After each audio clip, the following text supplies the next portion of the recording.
Howlader body ভাইয়ের আজকের এই স্মরণ সভায় সম্মানিত সভাপতি, রাজনৈতিক সহযোদ্ধা আরিফ হাওলাদার, আমার মাঝে উপস্থিত আমার শ্রদ্ধেয় দুই নেতা, আমাদের অভিভাবক অ্যাডভোকেট জাফর আলী মিয়া, আমাদের অভিভাবক জাহাঙ্গীর আলী জাহান, আমাদের আরেকজন আমার শ্রদ্ধেয় বড় ভাই বাবু ভাই সহ আমার মঞ্চে উপস্থিত নেতৃবৃন্দ, আমার সামনে সমবেত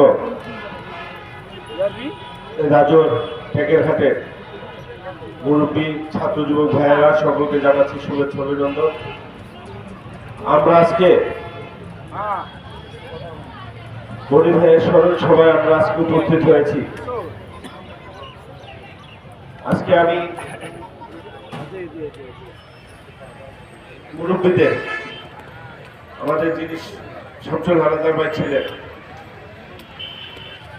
তাদের রাজনীতির যে ধৈর্য,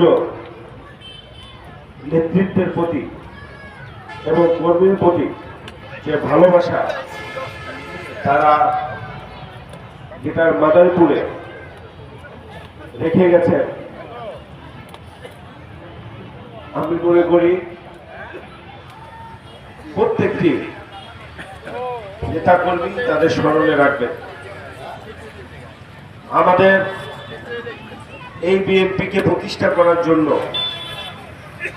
এই এলাকায়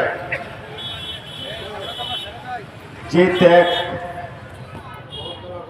জীবন, শরীর, মন, সম্পদ সকল কিছু দিয়ে তারা রেখে গেছে, আমার মনে হয় এই গিটার মাদারপুরে অন্য কারো পক্ষে সেটা সম্ভব না। পুরো পরিবার ছিল এই দলের জন্য, পুরো পরিবার ছিল দেশনেত্রী বেগম খালেদা জিয়ার জন্য, পুরো পরিবার ছিল শহীদ জিয়ার আদর্শের ধারক বাহক। সেজন্য তাদের প্রতি নির্যাতনের পরিমাণও বেশি ছিল। সর্বশেষ আমি এই পরিবারের অনেকজন সদস্যর সাথে আমি কারাগারেও কিন্তু একসাথে ছিলাম। তাদের যে মানসিক কষ্ট, যে মুরব্বীদের শারীরিক যে কষ্ট, আমি কিন্তু সেটা কাছে থেকে দেখেছি। আজকে রাজনৈতিক বক্তব্য দিব না, আপনাদের কাছে শুধু আপনাদের কাছে আমার একটাই চাওয়া, যারা এই দলের জন্য, এই দেশের জন্য করে গেছেন, আজকে মন ভরে যেন আমরা তাদের জন্য দোয়া করি।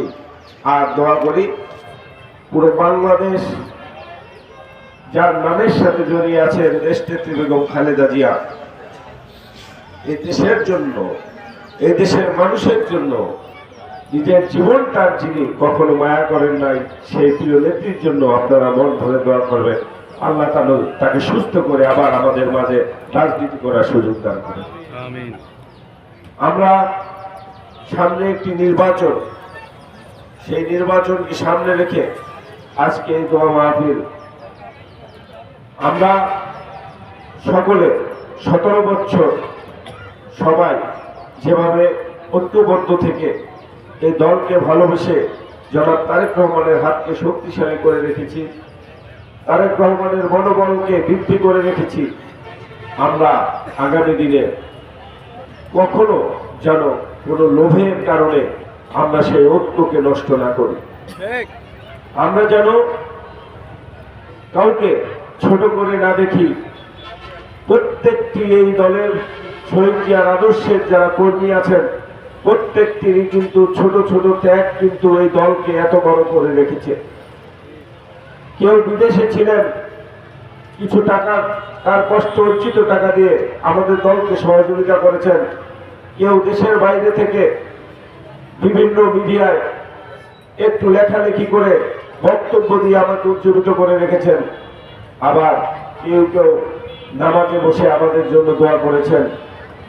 সমাজের প্রত্যেকটি মানুষেরই আমাদের কাছে গুরুত্ব অনেক। কেউ আমরা গুম হয়েছিলাম, আমাদের থেকেও ত্যাগ বেশি আছে যারা ঘুম থেকে ফেরত আসে নাই, যারা জীবন দিয়ে গেছে তাদেরও কিন্তু ত্যাগ অনেক। সেই জন্য প্রত্যেকটা মানুষকে যেন আমরা গুরুত্ব দেই, প্রত্যেকটা মানুষের কাজেরই যেন আমরা গুরুত্ব দেই, প্রত্যেকের ত্যাগকে যেন আমরা সম্মান করি। আমরা বেশি কম সেটা যেন করে না দেখে, একজনকে যেন ছোট করে না দেখি। আমরা যদি সকলে ঐক্যবদ্ধ থাকতে চাই, তাহলে সকলের ছোটখাটো ত্যাগকেও আমাদের নিজেদেরকে বড় করে দেখতে হবে, তাহলে আমরা ঐক্যবদ্ধ থাকতে পারবো ইনশাআল্লাহ। আমরা সমাজের প্রত্যেকটি মানুষকে গুরুত্ব দিয়ে, প্রত্যেকটা মানুষকে ভালোবাসা দিয়ে, বিগত সরকার যেটা করেছে সেই রকম আচরণ আমরা মানুষের সাথে করতে চাই না। ভালোবাসা দিয়ে জয় করতে চাই, ভালোবাসা দিয়ে জিততে চাই, ভালোবাসা দিয়ে আমরা আগামীতে রাষ্ট্র গঠন করতে চাই। এজন্য আমরা এই নির্বাচনী আসনে আমাদের যারা ত্যাগী, আমাদের যারা ত্যাগে রাজপথে ছিলেন, এই মাদারীপুরকে ধরে রেখেছেন, আমরাও চাই সেই রকম একজন নেতাই এইখানে ধানের শীষের প্রতীক পাক দেশনেত্রী বেগম খালেদা জিয়া তারেক রহমানের কাছে, সেটাই আমাদের আহ্বান। অতএব আপনারা ধৈর্য হারা হবেন না, ইনশাআল্লাহ দেশনেত্রী বেগম খালেদা জিয়া, জনাব তারেক রহমান যারা ত্যাগ এবং যারা কষ্ট করেছে তাদেরকে মূল্যায়ন করবে, এই আশায় প্রত্যাশা ব্যক্ত করে সকলকে ধন্যবাদ জানিয়ে আমি এখনকার মতো শেষ করছি। আল্লাহ হাফেজ। বাংলাদেশ জিন্দাবাদ। জনাব তারেক রহমান জিন্দাবাদ। দেশনেত্রী বেগম খালেদা জিয়া জিন্দাবাদ। শহীদ প্রেসিডেন্ট জিয়াউর রহমান বীর উত্তর অমর হোক। সকলকে ধন্যবাদ।